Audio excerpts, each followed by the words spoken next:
Hello everyone and welcome back to another video. Today I have an interview with Duke Davis from One Shot Questers.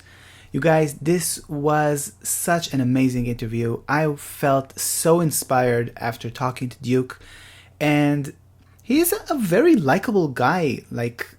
This was such a fun conversation. Also, we answer some fan questions and we talk about some big ideas. So stay tuned, and I hope you enjoy the interview. Let's go. How are you doing, man? Have you been working on something exciting? Yes, I am doing a lot of things that are exciting. I've been busy. I've been having to do a lot of planning. I have been doing a lot of talking. Been in a lot of meetings. Oh, it's been all good things, but mentally, like, I have been waiting for this new year to hit, and now it finally hit. And I'm so busy. I'm just go every day. I got like three major things I got to focus on or get done, and it's been good. It's been good. I'm very excited about it all. it's like busy, but good busy. It's a good busy. It's a very good busy. Awesome. So glad to Yeah. hear that. Yeah. I do want to kick this off because I've been following you since the beginning of the pandemic. Okay. I found you on TikTok, Uh-huh. and from there I enjoyed seeing you on my For You page, and I had lots of laughs. And so walk me through how did you discover that you wanted to create videos? Oh, I always wanted to do videos. Like, I always wanted to do videos ever since YouTube first came out, and I saw Iniga Higa's videos of how to be ninja, how to be gangster, how to be a nerd, things like that. I saw how many views it got, and I saw how my friends and family were like, "Oh, come and watch this video, it's hilarious." And I'd go and watch it, and I was like, "Oh, this is really cool." And it sparked something in me where I was like, I want to do that. I want to do what they just did, not for fame or anything, but to bring people together, to bring families and friends together, to be like, let's laugh at this video together and quote it and enjoy it. And so, well, that was like way back in 2004, 2005. So I was like 8 or 9 back then. So yeah, I've been wanting to do it ever since I saw that. But going into TikTok, I started, I think, January 2020, like right before the pandemic happened. And I got a new job and everything was looking good. I was like, okay, I'm going to start this new channel called One Shot Questers because my wife got me into D&D. And I asked her if it was okay if I based the channel around D&D because I just loved it, and I feel like I could have done a lot of creative things with it. And she was like, yeah, go for it. And so I go on TikTok with One Shot Questers, and I'm scrolling through and I'm trying to figure out what the feel is and the jokes are in the D&D TikTok community. And I found it out and I started posting some videos. I was like, oh, this is great. I think the 4th or 5th one blew up. And that's just after that one, I just felt like that's where the gear finally was able to turn, and it was able to turn all these other gears slowly. And so it's just been a running cycle. So ever since the one TikTok, and I believe it was me rolling a rolling the D20, I rolled the 1. I walked out of the bathroom and I looked like I wet my pants type of a thing. I think that was the one that really just took everything in the channel off. And so that's where we're at now. I peed my pants pretty much, and then I got famous. That's so funny because I think that the first video I saw of you was in the toilet as well. Like you rolled a nat 1, and then instead of going and doing the thing, you flushed your head into the toilet. Oh, okay. So for that one got a ton of views, but no engagement. It was really weird how that one worked. And I cleaned that toilet so many times. I think I spent 20 minutes just cleaning the inside of that toilet, make sure it was fine, it was good, and had to do a couple takes with it. But in the end, I mean, it got a lot of attention, which was good, but will I do it again? No. This is I looking back at that TikTok and I was like, oh, that was such a stupid idea, but you kind of have to have those stupid ideas. That's so amazing. I mean, Mhm. it's like it's the first like the little videos that take you and like bring awareness to your content, Mhm. and then from there like you grow. Right. And you've been growing a lot on TikTok. I think the Yeah. last time I checked, you had 800K followers Mhm. on TikTok, which is impressive. Yes. Yeah. So like, how does that feel to like have that kind of reach? Like, like you publish a few videos and then people start following you. Right. For me, I would like I'd be terrified. um it's I'll put it this way, it's more exciting when you're a newer creator and when you're just starting up and you're hitting these first milestones, like hitting your first 100, 500, 1,000, 10,000, 100,000. It's very exciting and very cool when you're on that small platform, especially when you hit that like 6-figure mark. Like when you hit that 6-figure mark, I remember when I hit 100,000, I was just head was in the clouds. I felt like I was floating. It felt amazing. And it was just awesome. I had the same feeling when I hit 100,000 on YouTube. It was awesome. Like I got the YouTube plaque sitting right over here. It is wonderful. It's such a cool feeling to hit that. But then as time goes on, I think we've heard this from a lot of creators. As time goes on, it just becomes a number. I hate to say that because I know each one of those subscribers is an actual person. But you just kind of keep growing and keep growing. You hit more and more of these milestones and they just slowly become less and less exciting, if that makes sense. Like I'll probably get really excited when I'll probably get way more excited when I hit like 1 million, because that's like, oh, cool. I'm finally out of that 6-figure mark. And now I'm in like 1 million. It becomes a number. I hate to say that. It just becomes a number, but it's a number that you always want to see grow. For instance, if I know the channel is growing, for me, like on YouTube, if I know I gained like 1,000 subscribers in a day, even if it's just like a baseline of 1,000 subscribers, I know I'm doing something right because the videos are still being shown. It's still reaching out to new people. I'm gaining new people and old people who are still fans of the channel. And it's been really, really good.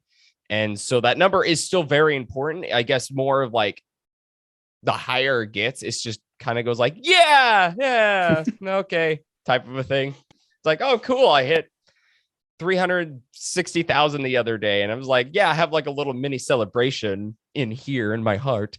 But like, I don't really go parading about it because I mean, if every YouTuber did that, it'd be exhausting. Yeah, I think I relate a lot to what you said about getting that small milestones. Right. Because like for me, like I don't know what it feels like to have 100,000 followers or something like that. And growing into those numbers, I think for creators is very important.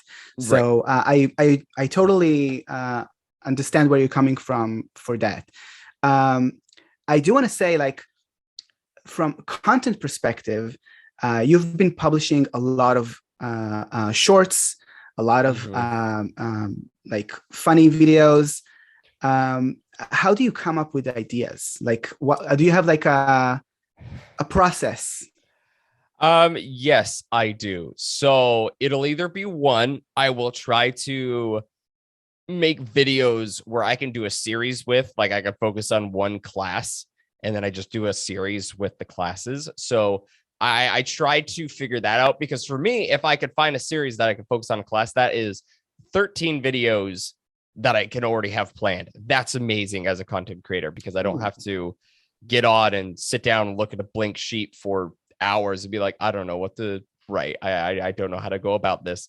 So it's very nice to find a series that will go along with it. I kind of get ideas from either TikTok or shorts. I will see something that will catch my eye and I'll be like, oh, I didn't even think about this. I'm going to make a sketch about this now. And, or it's playing D&D with my private D&D group or with my OSQ group. Something will happen. And it's just like, this happens all the time in D&D. I'm going to turn it into a sketch and show it out to people. Or it's more of, I will just get on Google and I'll type D&D memes and I'll see what pops up. And I'll be like, I like that. I'm going to build off of this. So it's a process. There's times where I just am stumped and I don't know what to do. Or there's times where I begin to write a sketch and it just doesn't work out. Or most of the time I'll write a sketch and I go, okay, yeah, I think I can make it work. And then I begin filming it and I just go, no, this is not going to work. And so there's a video that cuts. So that's when, like, if you're on YouTube or something and you see me uploading like constantly, I have like a constant schedule that I try to upload. But if there's like a video that just doesn't get uploaded, that usually means I had a sketch plan for there, but like in the middle of filming, I said, no, this isn't going to work. So yeah. I mean, there are two points here that I want to touch on. First, you mentioned a schedule. Yes. Like, how much do you think publishing on a schedule has helped you, like have a certain contract with your audience? Right. Having a schedule is very good. It is very good to have, in my opinion, because it lets your audience know when you're going to be posting, and it lets them know what to look forward to, the days to look forward to, the time to look forward to. For instance, I got people who I follow and I always know they're going to be posting on these days, which gets me excited because I'm like, oh, cool. I can wash my dishes and turn on the video and kind of watch as I'm washing the dishes, things like that. And it's not just good for your audience. It's also good for like YouTube as well, because the YouTube algorithm will start to pick up when you post and start to see the activity on certain times. And I've noticed that like when I post on certain days, the algorithm will push those videos just a little bit more because it knows when the influx of people are going to be coming in. It knows when activity is going to be happening with my channel. So like when that's all happening, I feel like YouTube goes, hey, new people, here's this guy. He's active. There's a lot of things happening. Go check him out, type of a thing. So it's good to have a schedule for both like business side of things with YouTube and the algorithm. And for the fans, it's good to have a schedule so they know when you're posting, because I do know there's a bunch of creators who I love and I follow. And it's like, I'll follow them when they're like constantly posting videos and it's really cool. And then all of a sudden they're like, they stop posting and you're like, oh, okay. All right.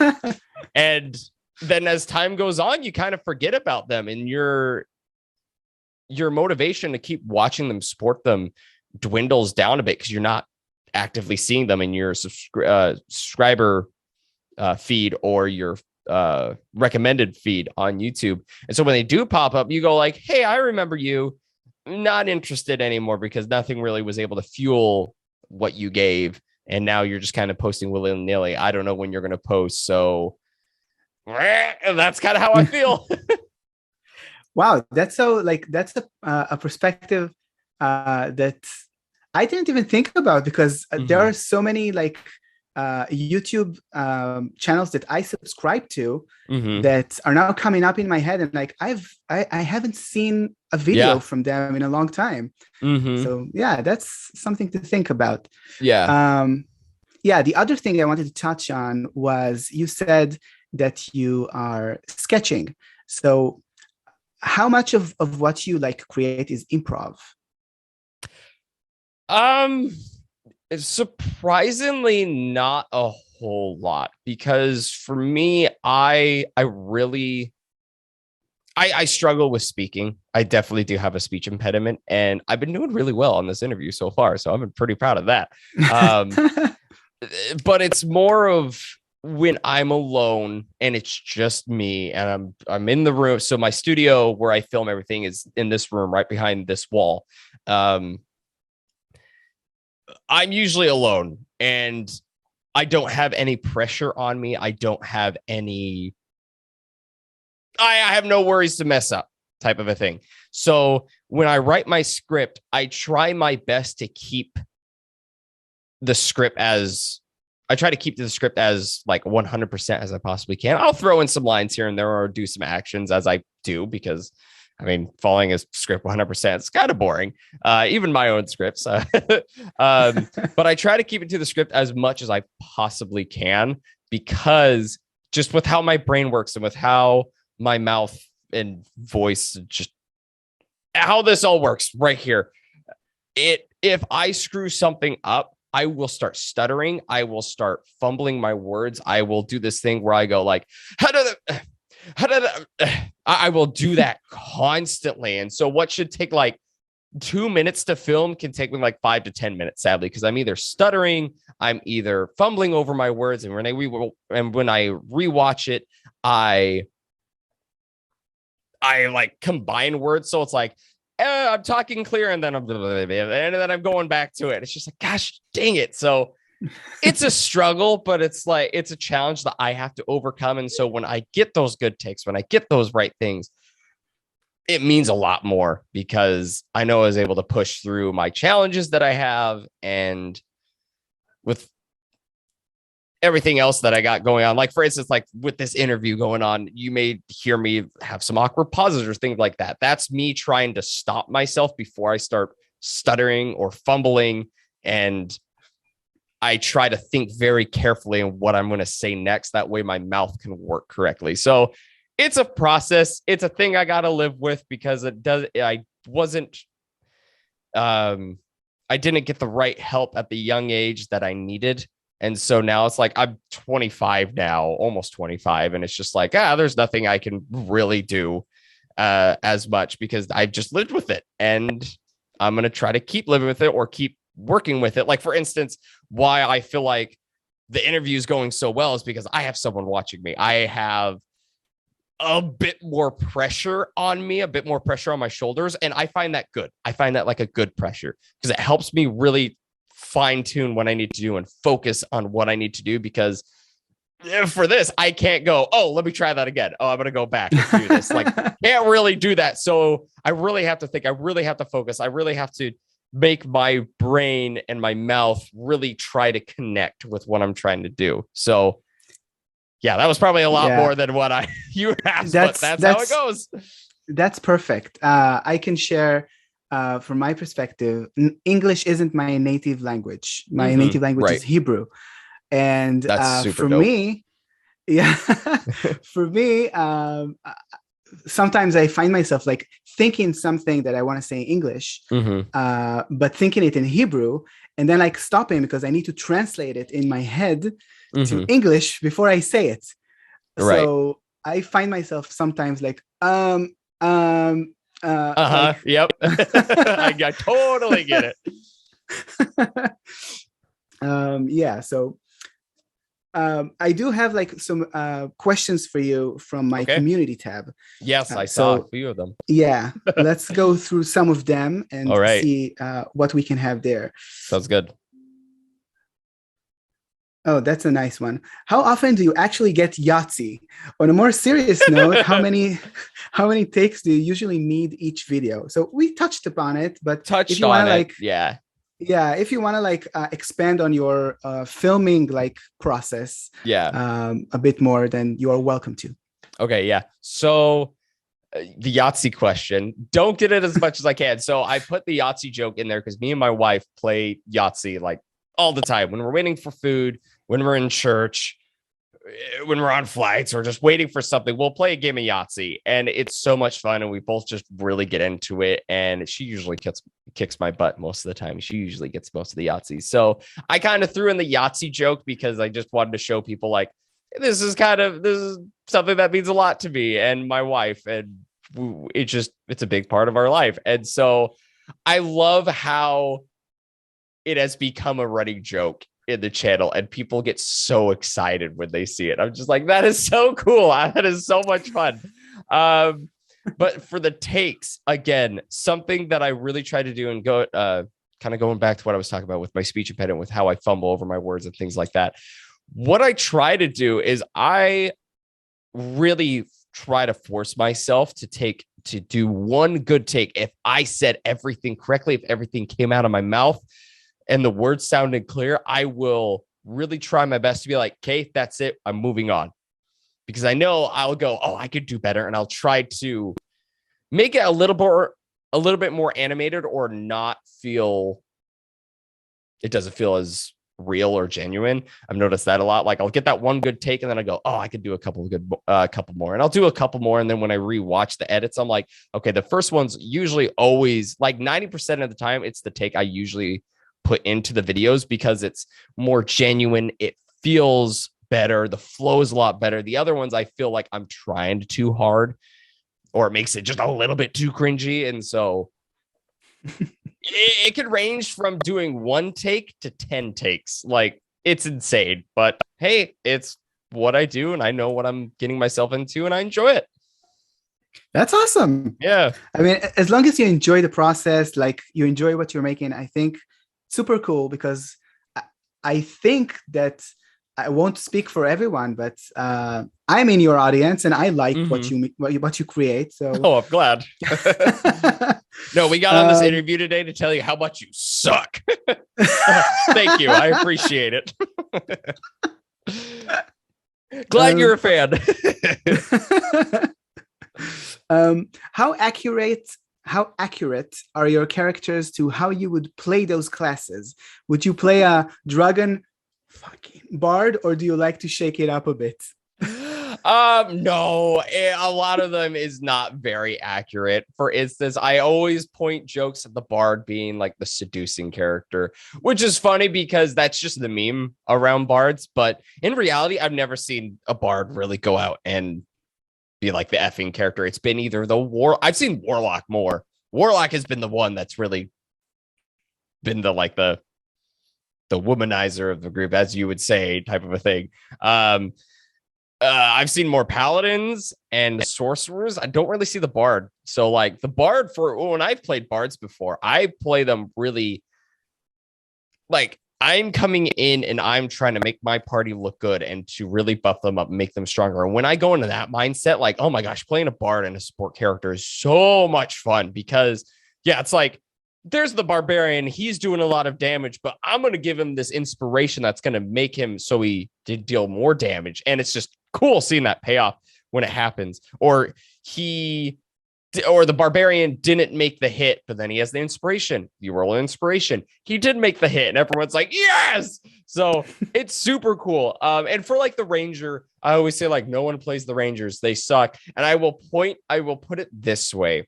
Rangers, I feel like that meme came around because at first rangers are very confusing to play as. Like you will build them in a way where you're like, yeah, I think this is good.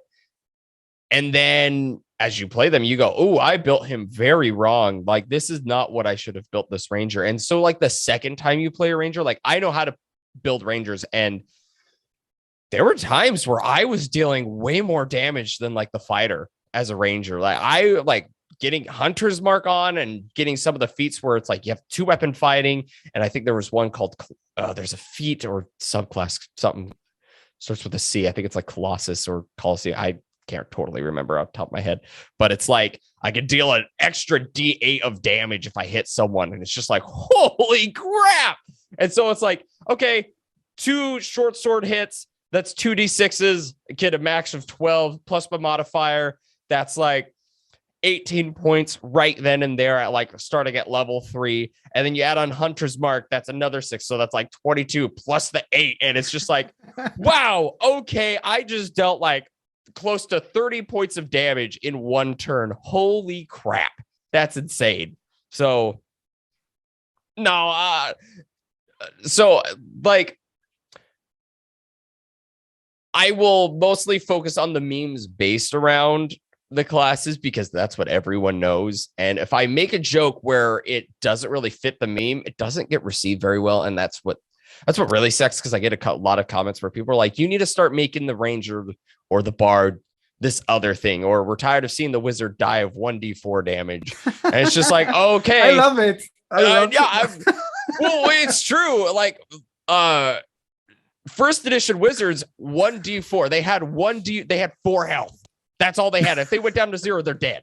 And so that's where I got the meme from. So, because wizards now they get 6, and so that's where I come in. And then I'll make a joke where I don't point at it, and people in the comments go like, excuse me, where is the meme jokes? And I'm like, I can't win. So it's a mixture of both. A healthy mixture of both, I want to say. Yes, I do lean towards the meme parts, but that's what everyone knows. I kind of just have to do that. So yeah, sure. I do want to segue, like, we have some more questions here, but I do want to segue like into D&D. Yes. I did see on your channel that you had like, I think one playlist of like one-shots. Yeah. Like long videos of campaigns. Is that something you're considering doing more? Yes. Like publishing? So actually brings up a lot of things. So this will be like the first place I think I really like say this. Congratulations. Oh, thank you. So, yeah. So I actually just had a session 0 with my players on Monday. It was super fun. Everyone's characters are amazing. I cannot freaking wait to start filming and to have them explore the world and have their backstories come in. They're able to fulfill their side of things. I'm so excited. As a DM, it was so hard to just sit back and watch and just be like, they have like questions or things like that. And I go, I don't know. I can't say anything. It's so much fun. I cannot freaking wait for it. And so what we're actually going to be doing is, this is where my thought process has been. And this is kind of as a creator where I'm very blessed to be open-minded and aware of all of this. And that is, if I keep the channel going where it's going, if I keep the channel going at the rate that it usually goes with like comedy videos or things like that, the channel sadly is not going to succeed. And I've been seeing that just with, I'm getting to a point, trust me on this. Sure. Yeah. So during the holiday break, I was just trying to look through everything. I was trying to think of things, and I was like, okay, I love what I'm doing. I love my channel. I love what I'm creating, but I'm starting to see kind of a downward path, if that makes sense. I saw like a really good peak. I hit a peak probably like September, October, and November. Like the channel was booming. It was insane. And now things are really starting to die down. And I'm just noticing some trends happening, for instance, with TikTok and YouTube Shorts. People are going there for their comedy videos now. And to me, I would rather put my comedy videos as comedy shorts. But guess what? Comedy shorts doesn't pay anything, and I would have to get a real job, and one-shot questers would not be a thing anymore. So I had to kind of take a step back and be like, okay, what is something different that the D&D community has not seen before? And I really had to sit down and I really had to think about it. And I really had to make some hard decisions for me and the channel. And so I'll go into more of that in a second. But one of those things was our D&D sessions. I was like, okay, we're doing the D&D sessions. How am I going to make it different? Like, how am I going to make this different than everyone else's? Everyone's doing the same thing. Everyone is, I don't mean to be rude, and I say this almost in every podcast or interview I am, and I'm not trying to judge. I'm not trying to throw shade. I'm not trying to do any of that. I want to point that right now. I see every new D&D content creator or people who do D&D content, the first thing they look at is Critical Role, because they're the most successful D&D channel, or for sessions at least. Everyone will go and look at that. And so every time I get on D&D or look at D&D streams, everyone's doing the same thing. The layouts are almost all the same. People are trying either like too hard to get professional, where it just really takes the fun out of things. I think what where Critical Role succeeds is that's the more professional one. And that's where it's like, oh, this is like high quality thing. But I think where people want to go back and they want to see where they'll connect more is when they go and watch streams where they're used to, if that makes sense. So if they go to streams and things where the players are kind of low quality and they're just having fun and things like that, I think that'd be way more enjoyable than people trying too hard, because the audience will be able to sit down and be able to connect to them in a way, just being more of like, oh, they like, this feels kind of like my group. I'm going to sit and watch type of thing. I have enjoyed watching streams where it's just like, they may have like 2 people on and, you know, there's nothing fancy, but like, I'll sit and listen and they're having fun and they'll have those moments. And it's just more fun. It's a lot more fun. It doesn't feel like there's any stress or anything like that. So, so going back what I was trying to think of, like having to change and what to do, I was like, I don't want to go down that path. I don't want to do the Critical Role path. I don't want to do what everyone else is doing, because I'll just get lost in the crowd, even though I'm slowly starting to become a face in the D&D community. I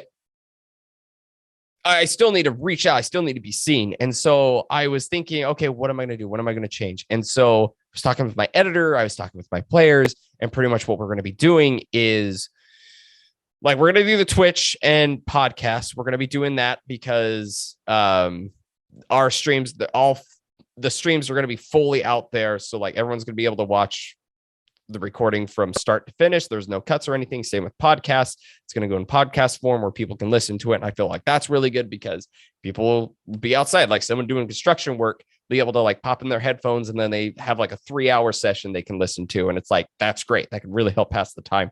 But the thing with YouTube, and I think a lot of people go like, oh, Twitch is great. We really need to grow YouTube. YouTube's not doing so well. And a lot of people think and wonder why it's not doing well. And I finally realized it is because when people go onto YouTube, they take their phone and they're looking, they're watching.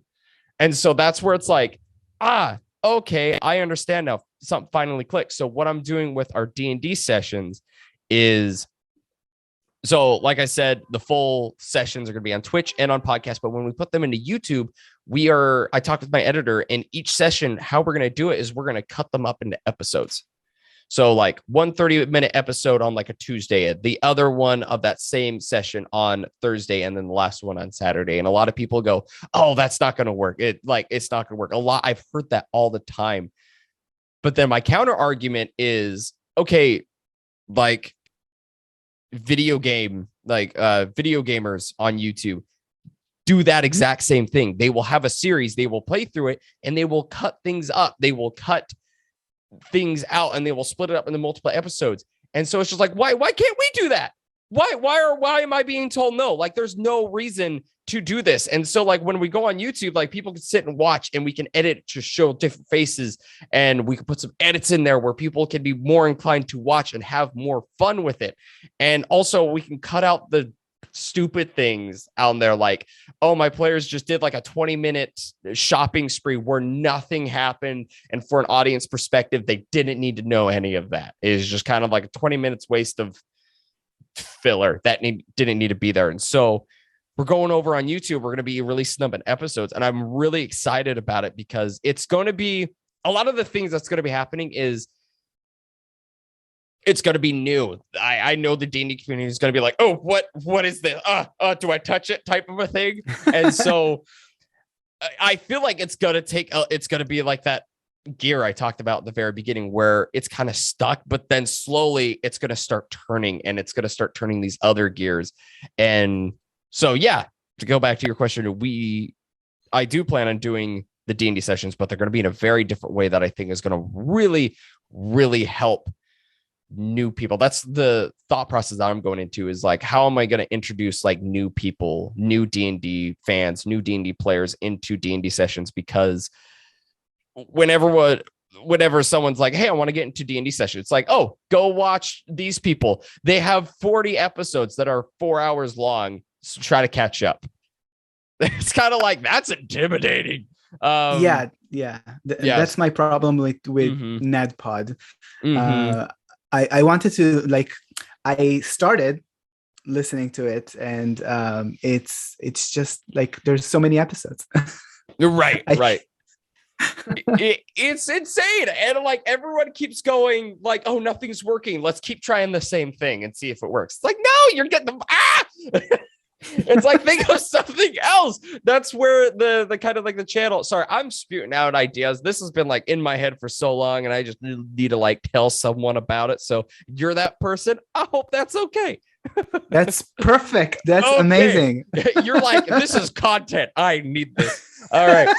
So that's kind of like going out with the D&D community, and like I love the D&D community, I love the content creators, but here's the thing, there's a box the D&D community is in right now, and no one is taking a risk to step outside the box to try something new.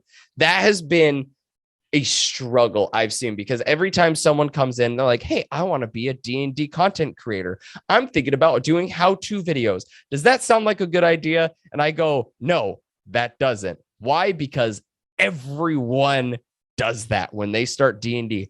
No one is trying anything different. Everyone does either comedy videos, that's where I'm at, or they do comedy videos, they do builds, they do how-to videos, they do reviews.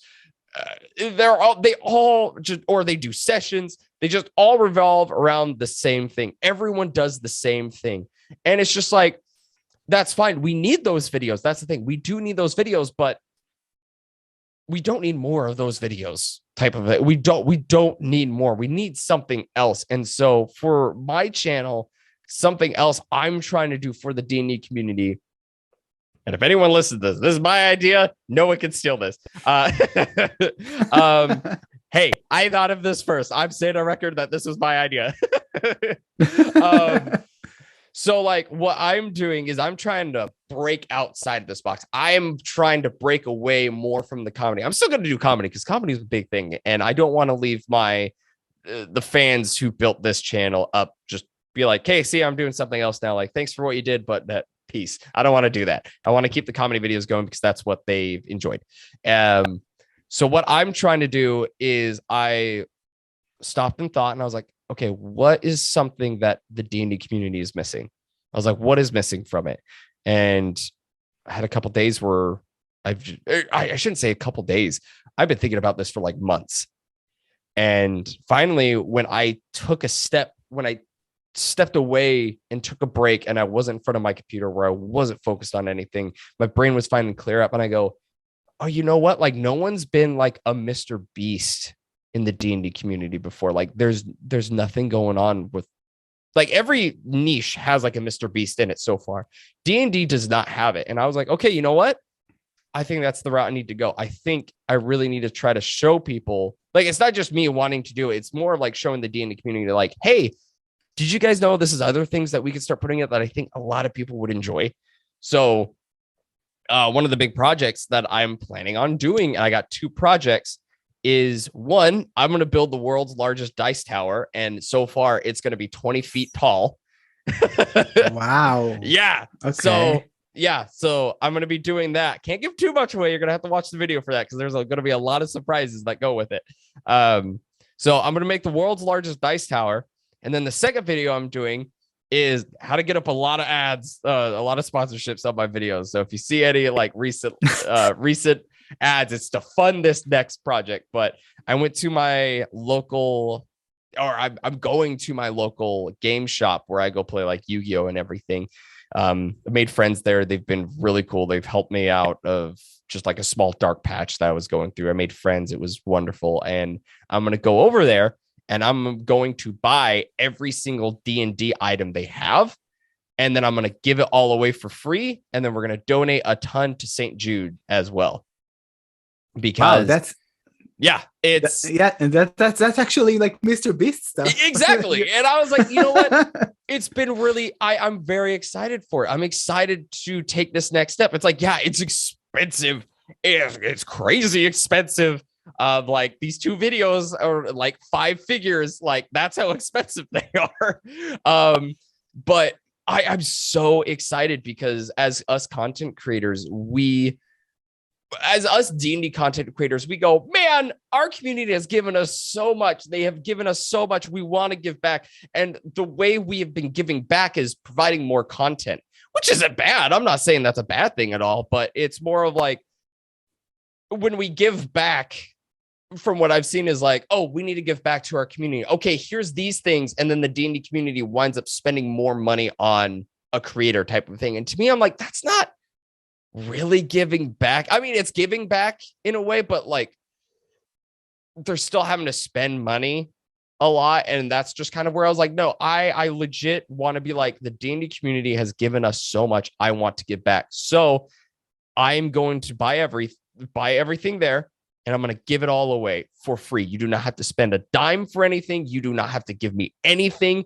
The most I'll ask is just to watch the video, share it with your friends. But like, this is for you. Hey, you want that new source book that you've been dying for, but it's like $50 and you can't spend it? Guess what? Here it is. I'm not asking for anything in return. You want some new dice? Here's some new dice. Like, that's what I want to do. And I got after that, I had a whole lineup of ideas that I think is going to just really make the D&D community just go like, it's just, I'm so excited. I'm just so excited. I haven't been this excited. Awesome. Yeah, I haven't been this excited to create content for a while. And I'm like, the big videos that I plan on, like kind of like the peak so far of what I'm doing right now. I'm already reaching out to stunt people. I'm reaching out to companies like, hey, this is the idea. Would you guys be willing? And they're like, oh yeah, here's the price. I'm like, yes. Okay. I'm making this happen. This is so cool. There's a lot of things that's going to be happening with the channel. I want to be a face of the D&D community. Like, you have Critical Role, who's the face of the sessions. I want to be a different face, and there's nothing stopping me. And I feel like if I don't do it, no one else is going to do it, or someone else is going to do it, but they're not going to do it correctly. So it's like, I need to do this right now. I'm getting a team. I'm sorry. I'm just getting so excited. You have no idea how excited I am for everything that's to come for the D&D community, because it's just going to be so. Anyway, it's going to be great. Yeah, you're contagious. Like, I'm so excited for you now. Appreciate it. Yeah, that's amazing. Like, I think for me, the last time I was as excited as now that you're like talking about this, right, was I think it was 2018 when Dimension 20 started coming out. And Dimension 20 started doing all the minis and all the like sets and all that. Yeah. And I was like, that's so amazing. Right. And I love their set. Yeah. I think that's so cool. Yeah. Tomorrow is a new season. Yeah. I saw their announcement. Oh, I'm sad. So that's like the one thing that really sucks about being a D&D content creator is my life revolves around D&D, and I sadly cannot watch any of the podcasts or listen to anything. Like, can't watch Critical Role, can't watch Dimension 20, can't really do any of that. Like, I'll jump on Twitch and watch some people just to kind of have something playing in the background or keep me entertained. Sadly, I can't watch any of that stuff because I need a break from D&D. That's all I need. Like, that's all I'm saying is, like, I need a break. And if I dive into Critical Role or Dimension 20 or any of those other big D&D pocket, like Dungeons and Daddies is another one I hear people talk about on podcast form all the time. It's like, they're like, you need to watch it. You need to listen to it. It's amazing. It's like, I would love to, but if I listen to it, I am going to get so burned out of D&D that I don't want to like touch D&D anymore. It's like, I need that break. Yeah. So. Wow, that's so cool for you. Like, thanks doing that project. Mm-hmm. Okay, let's see what else. Like, we touched on one question. I know. I'm sorry, and I went on this big thing. No, again, it's fine. It's fine. I have been thinking about this for like over a month now, and now things are happening. I'm just like, I have had no one to talk about this to, and I just like it. Just you opened the floodgate, and it blah. That's what happened. I'm happy to do it. Good. Okay, here's a fun one. How many times has the oath of throwing it back paladin thrown out his back? Not once actually. I've never thrown up my back doing the oath throwing it back. Had to stop it for a good while because it was a lot of my neck. So how I get that kind of funny look is I swing my neck back a lot and I'll have to do multiple takes. And like the next day I wake up and I'm sore, my neck's stiff, and it's just like I'm miserable that day. And so like my back's never had the problem. It's my neck. And so like I try to keep it on the down low now, like as much as now I think about it, I made a lot of memes in the D&D community I didn't realize. I try to calm it down a bit. I try to keep it there here. I throw it there or I reference it there, but I try to stay away because it just kills my body. It hurts. Like, I don't want to be miserable anymore. How long does it take you to come up with ideas for videos or campaigns? So I think videos we touched a bit on, but I do like, I'm interested. I will take it a little bit different. Like, how do you do world building, for example? How do you think about that? So I do the thing that Tolkien did with the Lord of the Rings. He, from what I was told and read and heard, is he created the map of Middle Earth first, and then he made the story around it. That's what I did. So I created my map, and I was like, okay, here we go. And I'm like making the map on stream with my viewers. I'm like, oh, wouldn't it be cool if this happened? I'm like, oh, what if this part up here? What if this just blew up? Type of a thing. And so, yeah, I did that. And as I made the stories, or as I made the land, I was able to create the stories from it. And it changed multiple times. Don't get me wrong. Like, it changed from where I first had it to where it's at now. Where it's at now is so much better than my first idea. And even though my first idea, I was like, yeah, this is going to be dope. Now it's like, no, this is dope. Now the one that I have getting ready to start filming. So I do that. And then I kind of refined everything. And I start getting some ideas running, and I go, oh, okay, like this down here, this is what's going on, or there's stuff here. And I'll kind of create some stories within the land. And what really made the story come to life was when I introduced like the cities and the towns and like religion, like how to do all that nitpicky stuff where it's just like, oh, this sucks, but I have to do it. When I started implementing that, and when I implemented my players into the campaign, and I put in their stories, that's where everything started to finally come together. That's when the story or the campaign has come from. I already kind of had a campaign set in mind. Like I still have the BBEG planned out. I still have that story that they're going to follow that revolves around him. But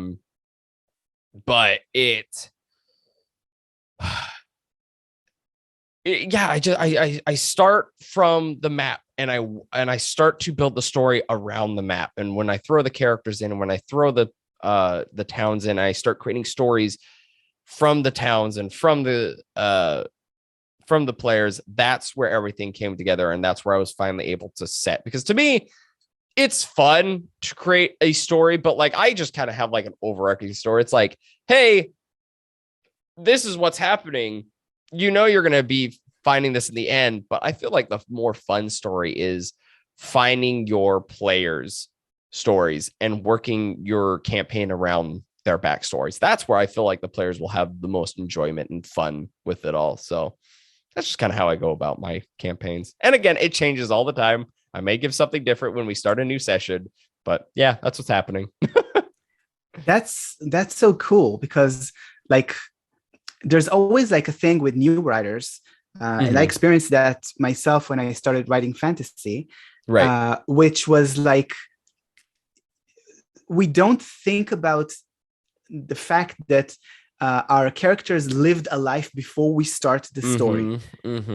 So like, something was happening, something, they did have a life, and they were doing something, and they have aspirations and goals, and now you're just like putting them into a new trajectory.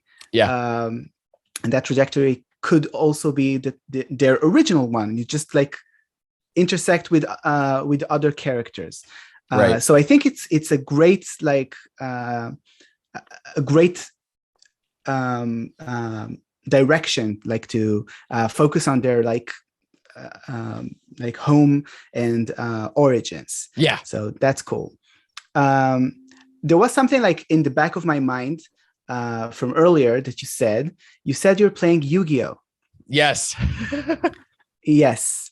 I have, not here, but I have a collection of over 1,000 cards of Yu-Gi-Oh. Yes. So talk to me about that. Like, when did you start? Like, I mean, I'm interested. So it was like something that I was like, I really need to go out and do something. Like, we moved to Texas and everything's new. I moved away from all my friends. I don't know anyone here. And I was like, I really need to get out and make some friends. I need to go out and do something. I need to go do something else. I need something to look forward to besides work or D&D. I need to go out and do something. And so I downloaded Yu-Gi-Oh on my phone one time and I just started playing it because I was a fan as a kid. I watched the anime and I collected some of the cards. Didn't know how to play it. I mean, I had no idea what to do. But then I stopped for a good while and then I got back into it. I was playing on my phone and then I downloaded the game on my computer. I've been playing that. And now that we moved to Texas and I've been in an area where things like that are common, like being in a city has been awesome. There's so much more to do than just being in a small town where there's such a limit stuff you could do. So I went to Gen Con first. So when I went to Gen Con, I found a Yu-Gi-Oh box there and I was like, I'm going to buy the Yu-Gi-Oh box. And I got the box and me and my buddy Chaz, we played around and we just went, man, we had an intense battle. It was insane. We almost went through both of our decks. He won in the end, but it was so much fun. And that like sparked the excitement in me again. And it was just wonderful. It was fun. And I found some cards that I really enjoyed. I play with the Arcane Knight deck. So that's with like King's Knight, Jack's Knight, Queen's Knight. I play with them and man, it's such a good deck. You can get your boss monsters out so easy with them. And so I got that and I was like, okay, I wonder where there's some games around. And so I went to this place called the Sci-Fi Factory and I was there. I think my first time I was there, I played against some people. Actually met a fan there. His name's Lucas.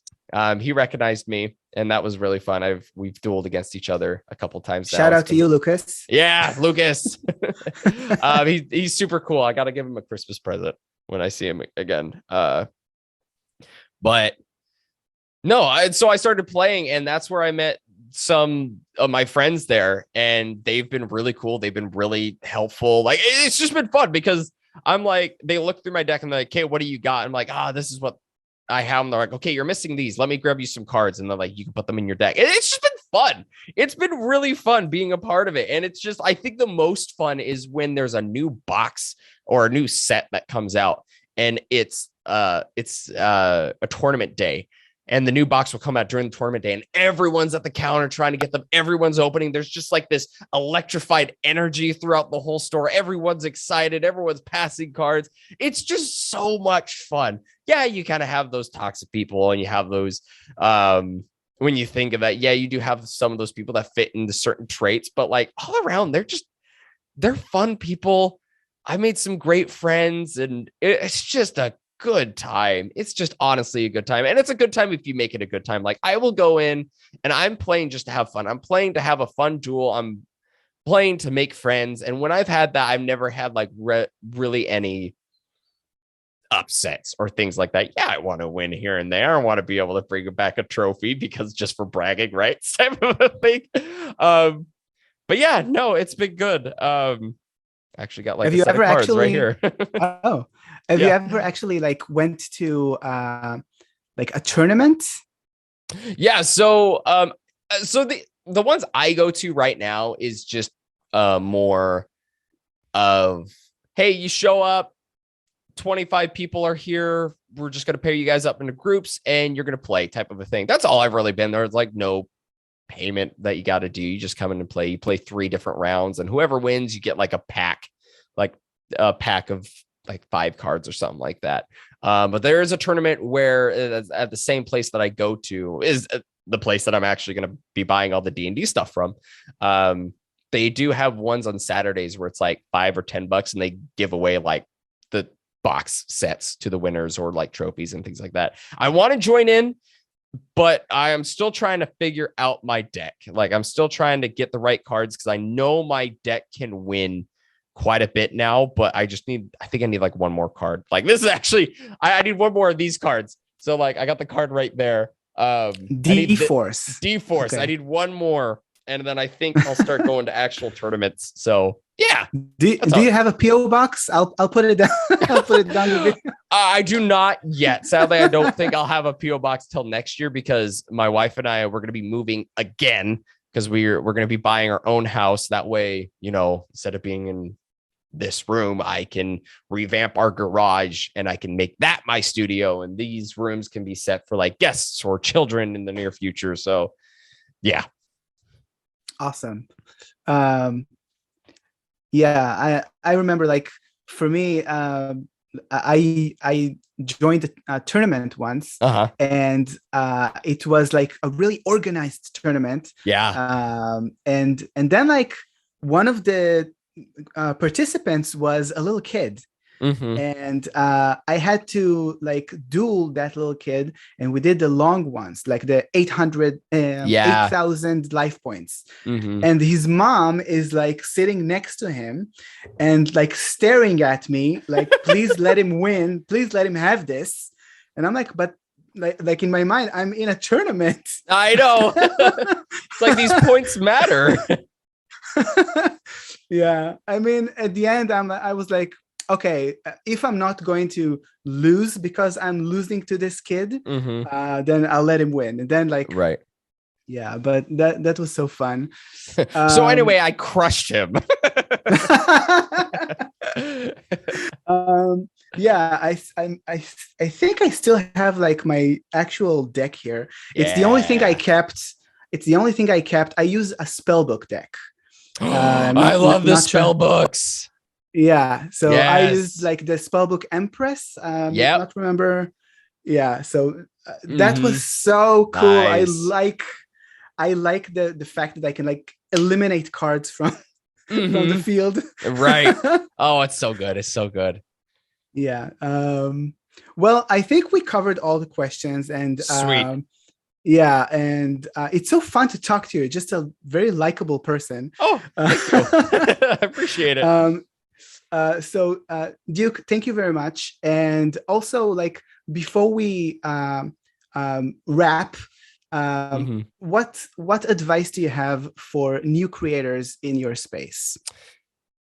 I think I quite summed it up with the comments I made before all this, but really just think outside the box of what you want to do. If you want to be if you want to stay in the box that everyone else is in, go for it. I'm not saying no. I mean, there definitely needs to be more. There's definitely needs to be, I think there's always, there's always room for improvement. And so if you feel like you can improve something, go for it. But if you feel like your stuff won't be to par as everyone else, that's where I'd ask, like, all right, really think, what are you going to do? How are you going to change the content? What's going to make you stand out? And that's the best way I could put it, is just like, what's going to make you stand out? Because D&D is becoming such a popular thing now. And I just want to see creators start thinking outside the box, start doing things that no one else has done before. And so really stop and think what no one else has done before and really go for it. Because I know for me, when on my channel, I did this series called The Heroes Feast, where I took the D&D cookbook and I made different dishes from it. And I made my players taste test them. They had to give me like a score and they had to guess which race it came from. Those ones are my most popular. Like the people who watch those ones, each one of them will come back and be like, so are you making more? That was like the best thing you have on the channel. And so it's just things like that. You never know what's going to work. And you just got to keep going. But yeah, really just think outside that box. Amazing. Okay. Aside from your social media, which I'll put in the description, do you want to shout out anything else? Not really. Just prepare yourself for some different content coming from the channel. Again, the world's largest dice tower and giving D&D stuff away, and just look for the sessions. Just watch. That's all I can ask for. Just enjoy.